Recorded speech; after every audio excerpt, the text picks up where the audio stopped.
وعلیکم ورحمۃ اللہ تعالی وبرکاتہ۔ آج میں آپ کے روبرو حاضر ہوا ہوں نماز کے مسائل لے کر۔ نماز کے اندر ان باتوں کا جاننا جو آج میں بتانے والا ہوں، ہر مسلمان کو جو عاقل بالغ ہے اور جو نمازی ہے اسے جاننا بے حد ضروری ہے۔ آج ہم نماز کے اندر جو چیز ضروری ہے ہم اس کو جانیں گے کہ نماز کے اندر کون سی چیز ضروری ہے۔ اگر ان میں سے کچھ چھوٹ جائے تو نماز ہی نہیں ہوگی،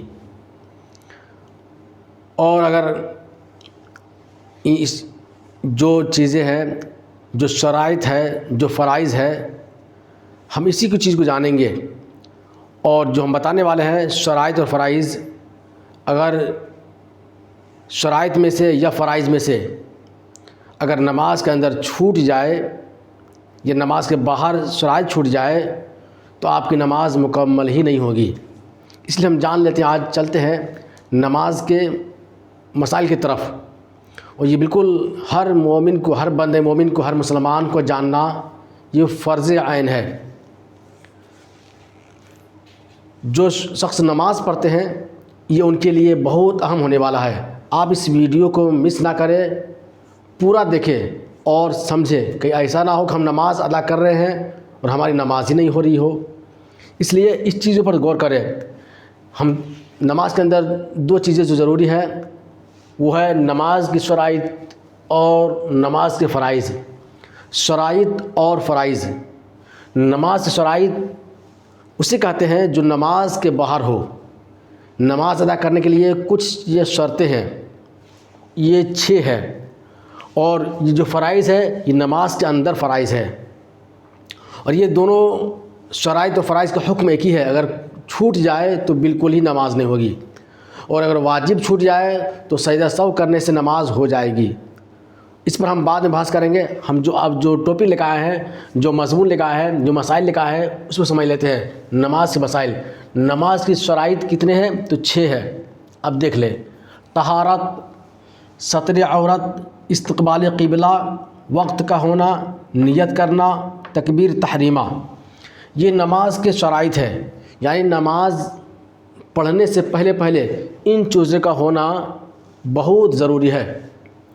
تو پہلا ہے طہارت، یعنی جب انسان نماز پڑھنے لیے ارادہ کرتا ہے تو ایک نمازی کا بدن پاک ہونا، کپڑوں کا پاک ہونا، اور جس جگہ نماز ادا کرے اس جگہ کا پاک ہونا بہت ضروری ہے۔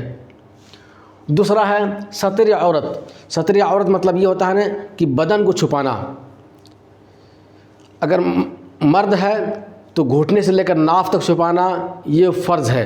یہ کیا ہے؟ فرض نہیں بلکہ شرائط ہے۔ یعنی ناف سے لے کر کے گھٹنوں تک چھپانا مردوں کے لیے یہ شرط ہے۔ اب ایسا نہیں کہ آپ ہاف پینٹ پہن کر کے نماز پڑھے اور بنیان نہ پہنے، یہ نہیں ہے۔ ہاں اگر اللہ نے آپ کو، اگر آپ کے پاس کوئی کپڑا ہی نہیں ہے تو کم از کم اتنا چھپانا شرط ہے کہ ناف سے لے کر کے گھٹنے تک مردوں کے لیے۔ اور اللہ تعالیٰ نے آپ کو وسعتیں دی ہے، لباسوں سے عطا کیا ہے، مال سے عطا کیا ہے، تو آپ وہ لباس پہن کے جائے جو اس کے شان کے مطابق ہو۔ ہم اس رب العالمین کی بارگاہ میں جا رہے ہیں جنہوں نے مجھے پیدا کیا، مجھے زندہ رکھا، پھر وہی موت کے مالک ہے، پھر ان کے پاس ہمیں حاضر بھی ہونا ہے۔ تو اس کے جب بارگاہ میں ہم جا رہے ہیں تو نہایت ہی ادب و احترام کے ساتھ، اور جو اسلامی لباس ہے وہ پہن کے جائے تو بہتر ہوگا، ورنہ جو لباس آپ کے پاس موجود ہے پاک صاف وہ پہن کر کے نماز ادا کرے ہو جائے گی۔ ستر عورت، بدن کو چھپانا، تو مردوں کے لیے کتنا ہے؟ ناف سے لے کر کے گھٹنے تک، اور عورت کے لیے ہے ہتھیلی اور چہرہ اور قدم کے علاوہ، ہتھیلی، چہرہ اور قدم کے علاوہ تمام بدن کو چھپانا یہ شرط ہے۔ کیا ہے؟ یہ شرط ہے۔ اور کوئی اس طرح سے نماز پڑھتی ہے جس کا دوپٹہ اتنا باریک ہو کہ بال کی سیاہی نظر آئے، اس کی نماز نہیں ہوگی، بلکہ ایسا دوپٹہ استعمال کرے جو اس کے بال کی سیاہی نہ دکھے یا اس کے بدن کا رنگت نہ دکھے، ایسی دوپٹہ استعمال کرے۔ تو عورتوں کی کتنا ہے؟ چہرہ، ہتھیلی اور پاؤں کے علاوہ تمام بدن کو چھپانا یہ شرط ہے۔ تیسرا ہے استقبال قبلہ۔ استقبال قبلہ کا مطلب کیا ہوتا ہے؟ یعنی جب ہم نماز ادا کرتے ہیں تو ہمارا چہرہ کدھر ہونا چاہیے؟ قبلہ کی طرف، یعنی کعبہ شریف کی طرف ہمارا چہرہ، ہمارا رخ ہونا چاہیے، اسے کہتے ہیں قبلہ کی طرف۔ قبلہ کی طرف منہ کرنا چاہیے۔ اگر رات میں ہم کہیں پہنچے نئی جگہ میں، اگر ہمیں قبلہ معلوم نہ ہو، کوئی بتانے والا موجود نہ ہو، تو ہمارے دل جدھر جمے ادھر ہم نماز ادا کر لیں، پھر بعد میں پتہ چلے کہ ادھر قبلہ نہیں ہے، دوسری طرف قبلہ تھا، آپ کی نماز ہو جائے گی، دہرانی نہیں ہوگی، چاہے وہ دن کے ایام میں ہو، دن میں ہو، چاہے رات میں ہو۔ اگر قبلہ سمجھ میں نہ آئے، کوئی بتانے والا موجود بھی نہ ہو، تو آپ کی دل جدھر جمے ادھر آپ نماز رک کر کے پڑھ لیجئے، آپ کی نماز ہو جائے گی۔ تیسرا ہے وقت کا ہونا، یعنی اگر کسی نے ظہر کی نماز رات میں پڑھی تو نہیں ہوگی، کیونکہ نماز کا وقت ہونا، جس وقت پڑھی جاتی ہے اسی وقت میں پڑھی جائے تبھی نماز ہوگی۔ ورنہ اگر آپ فجر میں ظہر کی نماز ادا نہیں کر سکتے، ظہر میں عصر کی نماز ادا نہیں کر سکتے، کیونکہ عصر کی نماز کے وقت الگ ہے، ظہر کی نماز کے وقت الگ ہے، فجر کی نماز کے وقت الگ ہے۔ جو 5 اوقات ہیں، ان تمام اوقات میں نماز کو اسی کے وقت میں پڑھیں، جو نماز ہم پڑھ رہے ہیں اسی کے وقت میں ہم نماز ادا کریں۔ اسی مطلب ہوتا ہے وقت کا ہونا۔ وقت کا ہونا ضروری ہے، جو ہم نماز پڑھنے جا رہے ہیں اس کا وقت ہے یا نہیں ہے، اگر وقت ہے تو نماز ادا کرے، یہ شرط ہے۔ اس کے بعد ہے نیت کرنا، دل کے پکے ارادے کے ساتھ نماز ادا کرنا، یہ شرط ہے۔ دل کے سے ارادہ کر لیے، یہ دل سے ارادہ کرنا کہ ہم نماز پڑھنے جا رہے ہیں، چاہے فجر کا ہو، چاہے ظہر کا ہو، چاہے عصر کا ہو، چاہے عشاء کا ہو، تو یہ ہے شرط ہے ارادہ کرنا۔ اور تکبیر تحریمہ، یعنی اللہ اکبر کہنا، جب ہم نماز کے لیے کھڑے ہو جاتے ہیں تو پہلی مرتبہ ہم تکبیر جو کہتے ہیں اللہ اکبر، یہ کہنا کیا ہے؟ یہ شرط ہے۔ اگر کسی نے طہارت حاصل کی صحیح نہیں کیے، بدن کو نہیں چھپایا، کھل گیا، یا قبلہ جان بوجھ کر بدل دے، یا وقت کا نہ ہونا، کسی غیر وقت میں پڑھے، نیت نہ کرے، تکبیر تحریمہ کہنا بھول جائے، تو بالکل ہی نماز نہیں ہوگی، بالکل پھر دوسری مرتبہ پھر دہرانی، پھر نماز دوبارہ پڑھے۔ اب آتے ہیں ہم اپنے نماز سے فرائض کی طرف، اسے ہم سمجھ لیتے ہیں۔ قیام، قیرت، رکوع، سجدہ، قاعدہ اخیرہ اور خروج بسنعی، یہ 6 نماز کے فرائض ہیں اور 6 نماز کی شرائط ہے۔ فرائض یہ نماز کے باہر کی تھے، یہ بات کیا ہے؟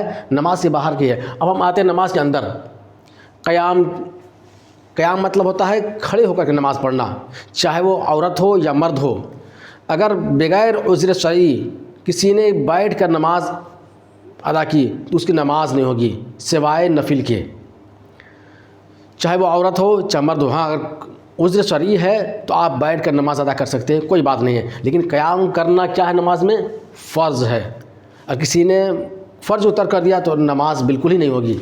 دوسرا ہے قیرت کرنا، یعنی فرض کے 2 رکعتوں میں، سنت کے تمام رکعتوں میں، وتر کے تمام رکعتوں میں سورہ پڑھنا، ملانا، قیرت کرنا، یہ کیا ہے؟ یہ فرض ہے، یہ کیا ہے؟ فرض ہے۔ اور سر نماز میں، جس نماز میں قیرت آہستہ کی جاتی ہو، اس کے آہستہ قیرت کرنے کا درجہ کیا ہے؟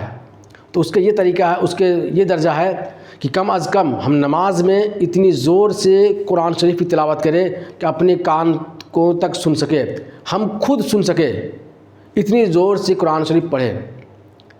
ایسی نہ کہ بغل والا اتنا زور سے پڑھے کہ پورے 2-3 لوگ سن سکے، نہیں، کم از کم اتنا آہستہ پڑھے کہ اپنی کان تک ہماری آواز پہنچ سکے۔